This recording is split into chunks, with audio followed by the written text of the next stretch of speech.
إن الحمد لله نحمده ونستعينه ونستغفره ونؤمن به ونتوكل عليه ونعوذ بالله من شرور أنفسنا ومن سيئات أعمالنا من يهده الله فلا مضل له ومن يضلل فلا هادي له وأشهد أن لا إله إلا الله وحده لا شريك له وأشهد أن محمدًا عبده ورسوله فإن أصدق الكلام كلام الله وخير الهدي هدي محمد صلى الله عليه وسلم وشر الأمور كل محدثاتها وكل محدثة بدعة وكل بدعة ضلالة وكل ضلالة في النار. أعوذ بالله السميع العليم من الشيطان الرجيم من همزه ونفخه ونفثه. بسم الله الرحمن الرحيم. يا أيها الناس اتقوا ربكم الذي خلقكم من نفس واحدة وخلق منها زوجها وبث منهما رجالا كثيرا ونساء واتقوا الله الذي تساءلون به والأرحام إن الله كان عليكم رقيبا. يا أيها الذين آمنوا اتقوا الله حق تقاته ولا تموتن إلا وأنتم مسلمون. يا أيها الذين آمنوا اتقوا الله وقولوا قولا سديدا يصلح لكم أعمالكم ويغفر لكم ذنوبكم ومن يطع الله ورسوله فقد فاز فوزا عظيما. اللهم صل على محمد وعلى آل محمد كما صليت على إبراهيم وعلى آل إبراهيم إنك حميد مجيد. اللهم بارك على محمد وعلى آل محمد كما باركت على إبراهيم وعلى آل إبراهيم إنك حميد مجيد. رب اشرح لي صدري ويسر لي أمري واحلل عقدة من لساني يفقهوا قولي. اللهم انفعني بما علمتني وعلمني ما ينفعني وزدني علما رب زدني علما. ہر قسم کی تعریف، تمام قسم کی تعریفات و تسبیحات، تقدیسات، تحلیلات، تکبیرات، تعریفی کلمات، بڑائی اور کبریائی والے الفاظ اس اکیلے تبارک و تعالی کے لیے ہیں جو خالق ہے، مالک ہے، ہم سب کا رازق ہے، ایک ایک ذرے کی حفاظت کرنے والا ہے، ایک ایک مخلوق کو رزق پہنچانے والا ہے، بگڑیاں بنانے والا ہے، شفا دینے والا ہے. اور یہ تمام کی تمام تعلیمات مجھ تک اور آپ تک جس ہستی کے ذریعے پہنچی ہے اس پر کروڑوں اربوں درود و سلام ہوں، اور وہ ہستی کوئی اور نہیں، ایک ہی ایک پیغمبر آخر الزمان شافی روز جزا محمد الرسول اللہ صلی اللہ علیہ وسلم کی ذات اقدس ہے. صلی اللہ تعالی علیہ وآلہ وسلم تسلیما کثیرا کثیرا. آپ صلی اللہ علیہ وسلم پر بے شمار انگنت لاتعداد درود و سلام ہو. میری جان، میری آن، میری عزت، میری آبرو، میرے والدین، میری اولاد سب آپ کے حرمت پر قربان ہو. مختصراً حمد و ثنا کے بعد اللہ تبارک و تعالی نے اپنا قرآن مجید میں ایک سورت نازل فرمائی ہے، اور وہ سورت کون سی ہے؟ 29ویں سپارے کی پہلی سورت ہے. 29ویں سپارے کی پہلی سورت ہے جو نزول کے اعتبار سے 77ویں نمبر پہ نازل ہوئی، مکے میں نازل ہوئی، انتہائی مشکل ترین حالات کے اندر نازل ہوئی، اور قرآن کی ترتیب کے اعتبار سے اس کو 67ویں نمبر پہ رکھا گیا. یعنی کہ صرف 10 نمبروں کا فرق ہے کہ نزول کے اعتبار سے نمبر 77 ہے اور ترتیب کے اعتبار سے نمبر 67 ہے. اور اس کی فضیلت میں کئی ایک احادیث وارد ہوئی ہیں، جن میں سے صرف 3 احادیث جو حسن درجے کی اور صحیح درجے کی ہیں. اور سورت کا نام کیا ہے؟ سورۃ الملک، 29ویں سپارے کی پہلی سورت. ایک حدیث میں آتا ہے کہ نبی علیہ الصلوۃ والسلام نے فرمایا کہ ایک سورت جس کی صرف 30 آیتیں ہیں اس نے اپنے پڑھنے والے کے لیے بخشش کر دی، کرے گی نہیں، بخشش کر دی۔ اللہ تعالیٰ کے سامنے اس نے التجائیں اور نوازشیں اور دعائیں کر کے اپنے پڑھنے والے کے لیے بخشش کر دی، اور وہ صرف 30 آیتوں کی صورت ہے، اور وہ صورت ہے تبارک الذی بیدہ الملک۔ دوسری حدیث اسی طرح کے الفاظ کہ نبی علیہ الصلوۃ والسلام نے فرمایا کہ ایک صورت جو اللہ تبارکہ و تعالی سے جھگڑا کرے گی، اللہ اکبر کبیرہ، یہ قرآن کی ہی صفت ہو سکتی ہے، قرآن کا یہ مقام ہے جو اللہ تعالیٰ سے جھگڑا کر لے۔ میری اور آپ کی نہ زبان ہل سکتی ہے قیامت کے دن، نہ ہاتھ پیر ہل سکتے ہیں، اس وقت کی جو کیفیت، اللہ اکبر کبیرہ، اللہ تعالیٰ ہمیں اس دن کی پریشانیوں سے اور ہلاکتوں سے محفوظ رکھے۔ اس دن کی پریشانیاں اور اس دن کی ہولناکیاں پڑھتے ہوئے رونگٹے کھڑے ہو جاتے ہیں، آنکھوں سے آنسو آ جاتے ہیں، دل میں خشیت پیدا ہو جاتی ہے۔ اس وقت اگر اللہ تعالیٰ سے کوئی جھگڑا کر سکتا ہے تو وہ صرف اللہ کی صفت ہی ہو سکتی ہے، اور وہ قرآن ہے، قرآن کی آیتیں ہیں، قرآن کی صورتیں ہیں۔ اللہ تعالیٰ سے جھگڑا کرے گی یہاں تک کہ اس کو بخش دیا جائے گا اور اس کو جنت میں داخل کر دیا جائے گا، اور وہ صورت کوئی اور سے نہیں، تبارک الذی بیدہ الملک۔ تیسری حدیث، نبی علیہ الصلوۃ والسلام کبھی بھی سوتے نہیں تھے سورہ سجدہ کی تلاوت کیے بغیر اور سورہ ملک کی تلاوت کیے بغیر۔ سورہ سجدہ 21ویں سپارے کی سیکنڈ لاسٹ سورت ہے، سورۃ الاحزاب سے پہلے والی سورت، وہ بھی 30 آیتوں کی ہے، اور یہ 29ویں سپارے کی پہلی سورت ہے سورۃ الملک، یہ بھی 30 آیتوں کی سورت۔ ان دونوں سورتوں کی تلاوت کیے بغیر نبی علیہ الصلوۃ والسلام کبھی سویا نہیں کرتے تھے۔ یہ تو ہے صرف مقام۔ آئیے الفاظ پہ غور کرتے ہیں۔ اللہ تبارک و تعالی شروع بھی کہاں سے کرتا ہے؟ تبارک الذی، باب برکت ہے وہ ذات، اس کے نام میں برکت، اس کے معاملات میں برکت، وہ کسی کا ہاتھ پکڑ لے تو برکت، کسی پر نظر رحمت ڈال دے تو برکت، کسی کو ہدایت نصیب کر دے تو اس کی زندگیاں برکت ہی برکت، اور جس پر وہ قیامت کے دن رحم کر دے اس کی بھی زندگی برکت، قبر میں جس کے ساتھ معاملہ آسان کر دے اس کی قبر کی زندگی برکت والی۔ تبارک الذی بیدہ الملک، بابرکت ہے وہ ذات، بیدہ الملک، جس کے ہاتھ میں تمام کی تمام بادشاہت ہے، وہو علی کل شیء قدیر، ہر چیز پر مکمل طور پر قدرت رکھنے والا ہے۔ اور پھر اس کی آیت نمبر 2 کیا ہے؟ اصل ٹاپک یہی ہے، الذی، وہ ذات جس نے خلق، پیدا کیا، الموت والحیات، جس نے پیدا کیا موت کو اور زندگی کو، زندگی اور موت کو نہیں، موت اور زندگی کو پیدا کیا۔ پہلے موت کا ذکر ہے یہاں پر، اور حقیقتاً بات بھی یہی ہے کہ ضروری پہلے موت کو یاد رکھنا ہے۔ کیوں؟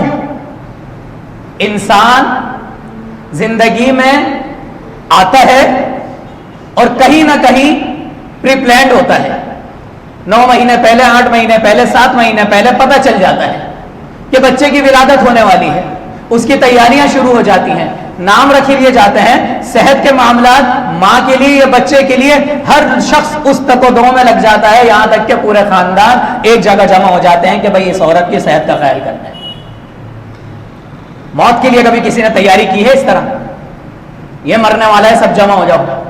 نہیں، مرنے کے قریب بھی ہوتا ہے تو ہماری کوششیں ہوتی ہیں کہ جناب عالی ہاسپٹل میں پہنچا دو، یہ دوائی کر لو، وہ کچھ کر لو کہ اس کی زندگی بچ جائے۔ عمر کے جس حصے میں چلا گیا انسان، لیکن ہم نہیں چاہتے، لیکن یہ اٹل فیصلہ ہے، آنی ہی آنی ہے۔ دنیا کا کوئی مذہب، کوئی سائنس کی کتاب اس سے نہیں لڑ سکی آج تک کہ موت آنی ہی آنی ہے۔ اسی لیے الذی خلق الموت والحیات لیبلوکم، اللہ تعالیٰ نے پیدا کیا ہے موت کو اور زندگی کو، اس کے پیچھے مقصد کیا تھا؟ لیبلوکم، تاکہ وہ آزمائے تم کو۔ یا اللہ کیا آزمانا ہے؟ ایکم، تمہارے اندر سے احسن عملا، کون ہے جو سب سے بہترین اعمال کر کے لے کر آتا ہے؟ اللہ اکبر۔ احسن اس میں تفضیل کا صیغہ ہے، کوئی شخص جانتا ہے اس میں تفضیل کسے کہتے ہیں؟ اگر کسی کو معلوم ہے تو ہاتھ کھڑا کرے۔ اس میں تفضیل نہیں معلوم، سپرلیٹو ڈگری کسے کہتے ہیں؟ کسی کو معلوم ہے کوئی ہاتھ کھڑا کرے۔ کوئی بات نہیں، میں بتا دیتا ہوں. اس میں تفضیل عربی گرامر کا صیغہ ہے، اسی کو انگلش میں ٹرانسلیٹ کرتے ہیں تو سپرلیٹو ڈگری ہو جاتا ہے. اور یہ بات سمجھنے کی ہے، اسی لیے بتائی جا رہی ہے. ہر چیز کی جو صفت ہوتی ہے اس کے 3 درجے ہوتے ہیں. بچوں کو اسکول میں پڑھایا جاتا ہے کہ بیٹا یہ چیز ہے بگ، اور اس سے بڑا ہے اس کو کہیں گے بگر، اور اس سے جو سب سے بڑا ہے اس کو کیا کہیں گے؟ بگیسٹ، سب سے بڑا. اور یہی صفت ہے جو اللہ تعالیٰ کی، جو ہم کہتے ہیں اللہ اکبر. اللہ تعالیٰ سب سے بڑا ہے، اس سے بڑی پھر کوئی ذات نہیں ہے. یہ ہے سپرلیٹو ڈگری. یہاں پر بھی اللہ تعالیٰ نے یہی سپرلیٹو ڈگری استعمال کی ہے، ایکم احسن عملا، تم میں سے کون ہے جو سب سے بہتر اعمال کر کے لاتا ہے. اور یہ 3 ڈگری انگلش کے اعتبار سے کون کون سے ورڈ میں یوز ہوتی ہیں؟ کسی بچہ کوئی کام اچھا کرتا ہے ہم اس کو کیا دے دیتے ہیں؟ گڈ، اچھا. اس سے بہتر ہوتا ہے تو لکھ دیتے ہیں بیٹر ہے، اس سے بہتر. اور جب سب سے اچھا کام ہوتا ہے تو ہم لکھ دیتے ہیں دا بیسٹ. تو اس کا ترجمہ ہے یہاں پر کہ اللہ تعالیٰ فرما رہا ہے کہ کون ہے تم میں جو سب سے بہترین اعمال کر کے لے کر آئے. تو آئے ہم زندگی میں دیکھ لیتے ہیں چند ایسے اعمال جو میں نے احادیث کی روشنی سے نکال کر یہاں پر جمع کیے ہیں، جو اعمال تو ہیں، اچھے تو ہیں، لیکن حدیث میں ان کو سب سے بہترین اعمال کہا گیا ہے. کیونکہ اللہ تعالیٰ نے زندگی اور موت کا دار و مدار اسی بات پر رکھا ہے کہ میں تمہیں آزمانا یہ چاہتا ہوں کہ تم میں سے کون شخص ہے جو زندگی کے سب سے بہترین اعمال کر کے لے کر آتا ہے. اور وہ اعمال کیا ہیں؟ بچپن سے ہم حدیث سنتے ہیں اور بس سن کے اس کو آئی گئی کر دیتے ہیں، اس پر عمل پیرا نہیں ہوتے، یا پھر ہم نے اس پروفیشن کو صرف ایک خاص طبقے کے لیے رکھ دیا ہے. صحیح بخاری کی حدیث ہے اور حدیث نمبر ہے 5027 آپ صلی اللہ علیہ وسلم نے فرمایا خیرکم من تعلم القرآن وعلمہ، تم میں سے سب سے بہترین شخص وہ ہے جو قرآن کو پڑھتا ہے، قرآن کو سیکھتا ہے، اور صرف سیکھتا نہیں ہے، دوسروں کو بھی سکھاتا ہے. دوسروں کو سکھانا بہت ضروری ہے. یہ دنیا کا اور آخرت میں اعمال کے اعتبار سے سب سے بہترین عمل ہے. لیکن بدقسمتی سے ہم نے اس کام کو صرف مخصوص طبقے کی نظر کر دیا کہ جناب علی ان کا کام ہے قرآن کو سیکھنا اور انہی کا کام ہے قرآن کو سکھانا. خود دل پہ ہاتھ رکھ کر بتائیے اس جمعے کے خطبے میں جتنی احادیث کے حوالے دیے جاتے ہیں، جتنی قرآن کے حوالے دیے جاتے ہیں آیت کے، ہم سب یہاں سے جانے کے بعد واقعی کیا اس کو دیکھتے ہیں، سنتے ہیں، خود پڑھتے ہیں، آگے پہنچانے کی کوشش کرتے ہیں؟ کہیں نہ کہیں ہماری کوتاہی ہے، سب کی کوتاہی ہے. یہ تو ذمہ داری سب کی تھی. اخرجت للناس تأمرون بالمعروف وتنہون عن المنکر، ہر امتی کی یہ ذمہ داری تھی کہ تم نے نیکی کا حکم دینا ہے اور برائی سے روکنا ہے. تو پھر ہم نے اس چیز کو خاص طبقے کے ساتھ کیوں کر دیا؟ اور پھر اس کا نقصان دیکھیے. زیادہ دور نہیں جائیے، یہیں پر ایک کتاب رکھی ہوئی ہے قصص الانبیاء. یہ 2 کتابیں، ایک قصص الانبیاء تفصیلی ہے اور ایک قصص الانبیاء انتہائی مختصر ہے. کتنی مختصر؟ اس کاپی کے برابر. اس میں انبیاؤں کے قصے لکھے ہوئے ہیں. اللہ کی قسم آدھی سے زیادہ انبیاؤں کے جو قصے ہیں ان کے اندر یہ بات درج ہے کہ ان کی زندگیوں کے بعد جب جب شرک آیا تو ان کی 3 سے 4 نسلوں کے بعد آیا، ان کی نسل میں نہیں آیا شرک. حضرت نوح علیہ السلام، حضرت صالح علیہ السلام، حضرت آدم علیہ السلام، حضرت آدم کے بعد حضرت شیش علیہ السلام، اور پھر آخر میں جا گئے حضرت ابراہیم علیہ السلام کی زندگی کے بعد بھی جب ان کی 3ری یا 4تھی پشت آ گئی تب کہیں جا کے ان کے اندر شرک آیا. اور وجہ کیا بنی؟ وجہ کیا بنی؟ کتاب میں لکھا ہوا ہے، موجود ہے کہ حضرت یہ جتنے انبیاء تھے جب ان کا انتقال ہو گیا تو ان کی جو نسلیں تھیں وہ عبادت کرتی رہتی تھیں، لیکن ان کے اندر کوئی عالم یا نبی موجود نہیں تھا. جو کچھ نبی نے بات بتا دی، سکھلا دی، سمجھا دی وہ چل رہی ہے. کوئی مسئلہ درپیش ہوا نبی سے جا کر پوچھ لیا. لیکن جب نبی دنیا سے چلے گئے تو ان کے جو بچے تھے انہوں نے آگے دین سکھانا شروع کر دیا، لیکن ان کے پاس منبع نہیں تھا. جو کچھ بس سیکھا تھا منبر و محراب سے پڑھا تھا، سمجھا تھا، وہ آگے پہنچا دیا. 3ری نسل آئی، اس کے پاس اور قدرے کم ہو گیا، اور جب 4تھی نسل آئی تو اس کو جو کچھ سمجھ میں آیا اس نے اسی کو دین سمجھ لیا، اور آخرکار ہوا یہ کہ شیطان انسانی شکل میں آیا، اس نے سب سے پہلے تصویر کا وجود رکھا کہ تم اپنے بزرگوں کو بھول جاؤ گے، ان کی تصویریں یہاں پر لگا لو ان کے قبروں پر، اور پھر وہ ان سے دعائیں مانگنے لگے، اور کرتے کرتے کرتے کرتے ان کی یاد میں وہ تصاویر گھروں پہ چلی گئیں، اور پھر انہی سے عبادت شروع ہو گئی۔ نقطہ یہ سمجھ میں آیا کہ جس امت میں سے علماء ختم ہو جائیں گے وہاں سے علم بھی ختم ہو جائے گا، اور کس نے باقی رہنا ہے میرے بھائی؟ جب انبیاء اس دنیا میں نہیں رہے تو علماء کی کیا حیثیت ہے؟ العلماء ورثۃ الانبیاء، انبیاءوں کے وارث ضرور ہیں، لیکن زندگی بھر ٹھیکہ انہوں نے بھی نہیں لیا ہوا۔ جب تک ان کی زندگی ہے، صحت ہے، اللہ تعالیٰ نے توفیق دی ہے، علم دیا ہے، ایمان کی دولت دی ہے، جب تک سکھائیں گے، لیکن اس دنیا سے جانے کے بعد پھر کون سکھائے گا؟ اس لیے ہماری اور آپ کی ذمہ داری بنتی ہے کہ ایک عالم اس کے مرنے سے پہلے اس کی شاگردی میں 10 عالم پہلے پیدا ہونے جانے چاہیے۔ ہم میں سے فرض بنتا ہے ہر شخص کا کہ اپنے گھر کا صرف ایک فرد، پورے گھر کی بات نہیں کر رہے، صرف ایک فرد، چاہے وہ لڑکا ہو چاہے وہ لڑکی ہو، اپنے گھر کا ایک فرد کو عالم یا عالمہ ہمیں ضرور بنانا چاہیے، تاکہ دین نسلوں میں باقی رہے، علماء کے جانے کے بعد نئے علماء تیار ہو جائیں اور وہ گائیڈ کرتے رہیں۔ ایک فیملی کے اگر 5 افراد ہیں، ان میں سے ایک عالم بھی ہوگا، باقی 4 تو دنیا دار ہوں گے نا، لیکن وہ حلال اور حرام کی تمیز رکھیں گے، نمازوں کی حفاظت کرتے رہیں گے، جہاں پر سود کا، انشورنس کا اور دیگر معاملات آئیں گے وہاں پر وہ عالم آپ کو بتاتا رہے گا، گائیڈ کرتا رہے گا۔ آپ کے پاس ایک سہولت موجود ہوگی کہ اپنے بھائی سے، اپنے چاچا جاد بھائی سے، اپنی بہن سے، اپنے والد سے، اپنی والدہ سے، کسی سے بھی آپ بلا جھجک ہر مسئلے کو ڈسکس کر سکتے ہیں اور اپنی زندگی کو آسان بنا سکتے ہیں۔ یہ ضروری ہے، اور یاد رکھیں اگر ہم نے ان مدارس سے دوری اختیار کی تو کل کو میری اور آپ کی نسلیں ختم ہو جائیں گی اور ان کے ساتھ دین بھی ختم ہو جائے گا، العیاذ باللہ۔ اللہ تعالی ہم سب کو محفوظ رکھے۔ دوسری حدیث ابن ماجہ کی حدیث ہے، اور نبی علیہ الصلوۃ والسلام نے فرمایا خیرکم، تم میں سے سب سے بہترین شخص ہوئے۔ یہاں صرف ہلکے پھلکے اچھے شخص کی بات نہیں ہو رہی، کم درجے اچھے شخص کی بات نہیں ہو رہی، بلکہ سب سے بہترین شخص کی بات ہو رہی ہے۔ خیرکم خیرکم لأہلی، تم میں سے بہترین شخص وہ ہے جو اپنے گھر والوں کے ساتھ بہترین ہے۔ اور پھر مثال کیا دی؟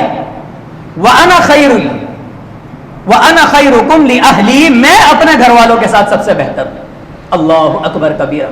نبی علیہ الصلوۃ والسلام کا کوئی مقابلہ کر سکتا ہے؟ بھلا کوئی بھی نہیں کر سکتا، لیکن طریقہ نبی کا اپنانا ہے۔ ہم فرض نماز انتہائی پاکی حاصل کر کے، وقت پر پڑھ کے، انتہائی خشوع و خضوع کے ساتھ بھی فرض نماز اگر 2 رکعتیں بھی ادا کر لیں، اس کے باوجود نبی علیہ الصلوۃ والسلام کی نفل نماز کے بھی برابر نہیں ہو سکتی۔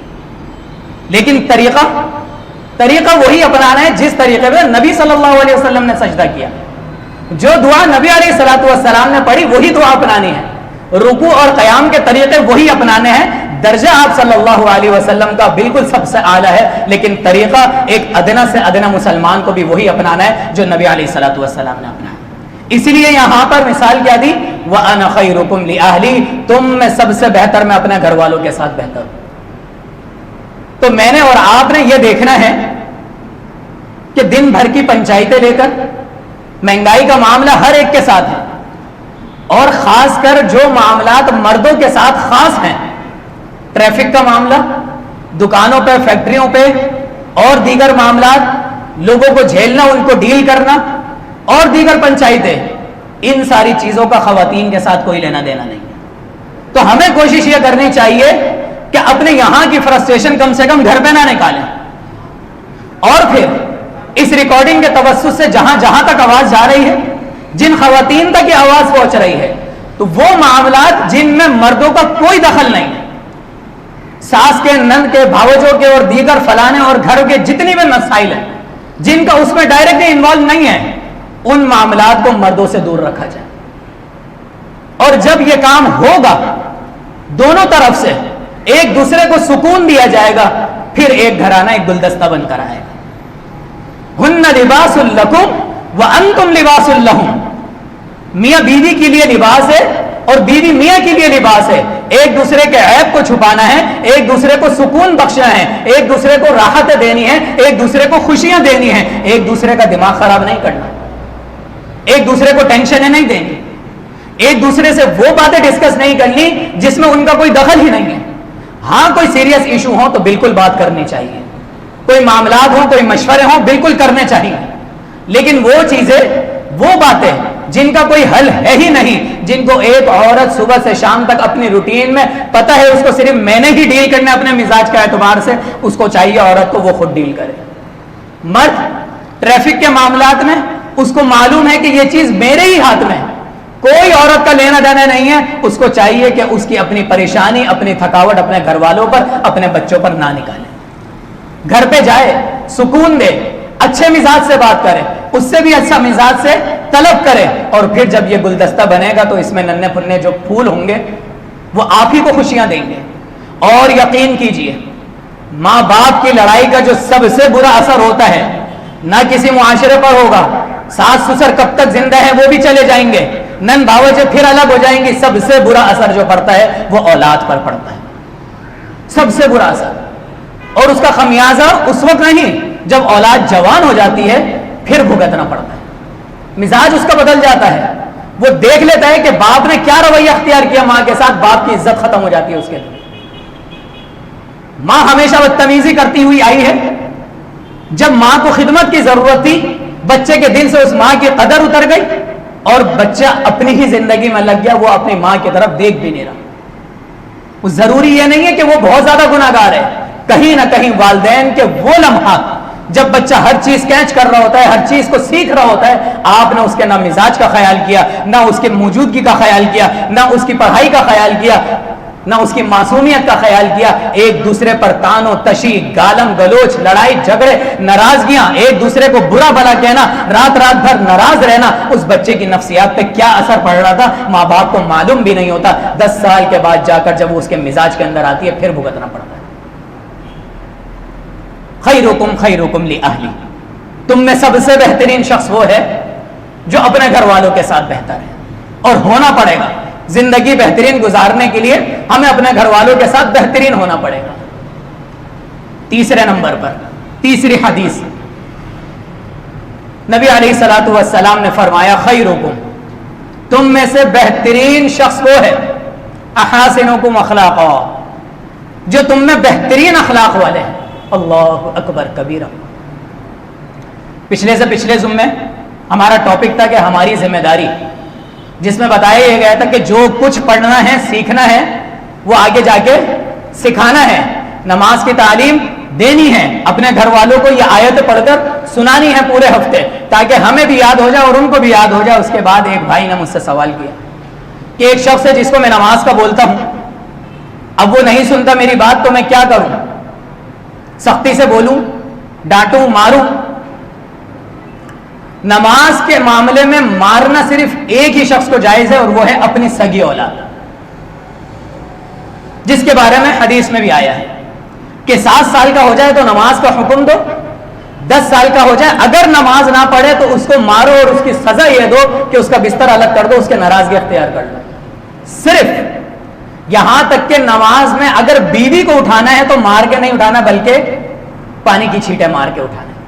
بیوی اگر شوہر کو اٹھا رہی ہے نماز کے لیے تو مار کے نہیں اٹھانا، بلکہ پانی کی چھینٹیں ڈال کے اٹھانا ہے۔ تو ہر چیز کی تعلیمات موجود ہیں۔ اس کے علاوہ دنیا کا کوئی بھی شخص ہے، آپ نے دین کی تعلیم دینی بھی ہے اور ضرور دینی ہے، مگر اپنے اخلاق کے دائرے کو تھوڑا سا بھی نیچے نہیں ہونا دینا۔ وَإِنَّكَ لَعَلَىٰ خُلُقٍ عَظِيمٍ، نبی علیہ الصلوۃ والسلام اخلاق کے معاملے میں سب سے اعلیٰ درجے پر تھے۔ اور آپ سے بڑی ذمہ داری کس کی تھی؟ توحید کی ذمہ داری آپ کی، دین کو سکھانے کی ذمہ داری آپ کی، نماز کا طریقہ آپ نے بتانا، نماز کی تعلیم آپ نے دینا، قرآن کی ایک ایک آیت کو سن کر اس کو یاد کر کے اس کو لکھوانا، صحابہ کرام کو آگے پہنچانا اور ترتیب بتانا، اس آیت کو اس آیت کے ساتھ لکھ لو، اس سورت کو اس سورت کے بعد لکھ لو، تمام کے تمام دین کی پوری ذمہ داری آپ کی۔ لیکن کہیں پر بھی آپ نے کسی کو نماز کے لیے یا دین کے معاملات میں کبھی مار کر اور ڈانٹ کر نہیں بتایا۔ تو میری اور آپ کی ذمہ داری تو قدرے پھر کم ہے۔ ہم نے کسی کو ہاتھ پکڑ پکڑ کے ایک ایک رکن نہیں بتانا، بھائی قاری صاحب موجود ہیں ان سے جا کر پوچھ لو، ہم نے صرف تعلیم دینی ہے، جہاں پر ہم بیٹھتے ہیں، کام کرتے ہیں، گھر بار ہے، خود نماز کے لیے اٹھ رہے ہیں تو یہ لازم ہے کہ اپنے پڑوسی کو بھی نماز کا اشارہ کرتے ہوئے، چاہے مہینہ بھر سال بھر کیوں نہ ہو گیا ہو، مگر اپنی ذمہ داری بنتی ہے کہ ہم اس کو نماز کا بول کریں۔ اور یہ تو صرف بنیاد ہے کہ قاری صاحب نماز کا بولتے رہتے ہیں۔ میرے بھائی نماز کی طرف آؤ تو پھر اور کام لینے ہیں، ملک چلانا ہے، اقتدار حاصل کرنا ہے، اسلام کا نفاذ کرنا ہے، قوانین کا نفاذ کرنا ہے، سود سے لڑنا ہے، فحاشی اور عریانیت سے لڑنا ہے، یہ جو باطل دن دھراتا ہوا پھر رہا ہے اس کے مقابلے میں آنا ہے۔ لیکن جب ہم اللہ کے ہی آگے نہیں جھک سکتے تو باطل کا کیا خاک مقابلہ کریں گے؟ اس لیے نماز کی سب سے پہلے دعوت دی جاتی ہے، نماز فرما بردار بناتی ہے۔ جس طریقے سے میں نے پہلے بھی کہا تھا کہ نماز ہمیں سکھلاتی کیا ہے، بظاہر ہمیں نماز کچھ نہیں کہتی، یہ بڑا تکلیف دہ جملہ ہے کہ نماز ہمیں کچھ نہیں دیتی، بظاہر کچھ نہیں دیتی۔ حلال روزی کماتے ہیں تو رات کو اپنی جیب بھر کے لے کے جاتے ہیں، کچھ نہ کچھ ملتا ہے، کسی کا حق ادا کرتے ہیں تو بدلے میں وہ بھی ہمارا حق ادا کر دیتا ہے، کسی سے اچھی بات کرتے ہیں تو بدلے میں وہ بھی اچھی بات کر دیتا ہے، بظاہر سب کچھ مل رہا ہے، لیکن اپنی ساری مصروفیات کو ترک کر کے، سارے کاروبار کو سائیڈ میں رکھ کے، نیند کو اپنی چھوڑ کر، اپنی تھکن کو سائیڈ میں رکھ کر جب ایک شخص نماز کے لیے آتا ہے تو پھر اس کو کیا مل رہا ہے؟ اس کو اللہ تعالیٰ کی فرما برداری مل رہی ہے، بغیر کسی مال کے، بغیر کسی لالچ کے۔ جب وہ اپنی یہ ساری چیزیں قربان کر کے اللہ کے لیے آ رہا ہے تو کیا وہ اللہ کے لیے اپنی جان قربان نہیں کرے گا، اپنا مال قربان نہیں کرے گا، اپنی اولاد کو قربان نہیں کرے گا، اپنی خواہشات کو قربان نہیں کرے گا؟ لیکن جو شخص نماز ہی نہیں پڑھتا وہ کیا اللہ کے دین کے لیے قدم اٹھائے گا؟ اقول قولی ھذا واستغفر اللہ لی ولکم ولسائر المسلمین۔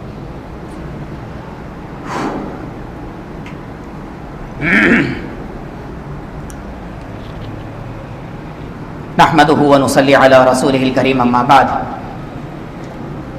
اللهم صل على محمد وعلى آل محمد كما صليت على إبراهيم وعلى آل إبراهيم إنك حميد مجيد، اللهم بارك على محمد وعلى آل محمد كما باركت على إبراهيم وعلى آل إبراهيم إنك حميد مجيد۔